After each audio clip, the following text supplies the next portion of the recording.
Hey guys, welcome back to our channel మన Nellore funny sisters. ముందుగా అందరికీ పరాభవనామ సంవత్సరం ఉగాది శుభాకాంక్షలు. సో ఈరోజు వీడియో ఏంటంటే ఉగాది పచ్చడి తయారు చేసే విధానం. So let's get in to the video. ముందుగా ఈ ఉగాది పచ్చడిని షడ్రుచులతో చేస్తారు, అనగా 6 రుచులతో చేస్తారు.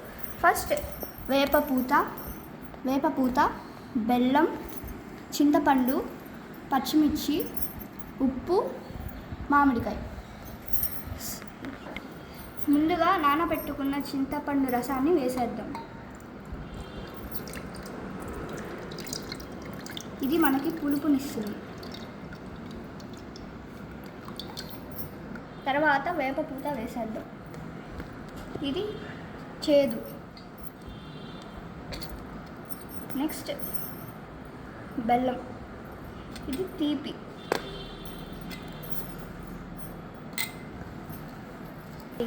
కారం కోసం పచ్చిమిర్చి, తర్వాత ఉప్పు,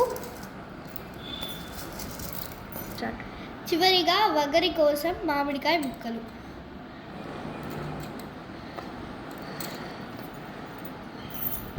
ఇవన్నీ కలిపితే మనకు ఉగాది పచ్చడి తయారవుతుంది. సో ఇప్పుడు టేస్ట్ చూద్దాం. చేద్దాం.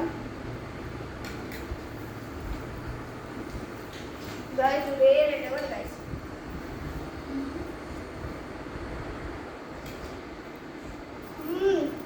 Super guys. ఈ వీడియో మీకు నచ్చినట్లయితే లైక్ చేయండి, షేర్ చేయండి, కామెంట్ చేయండి.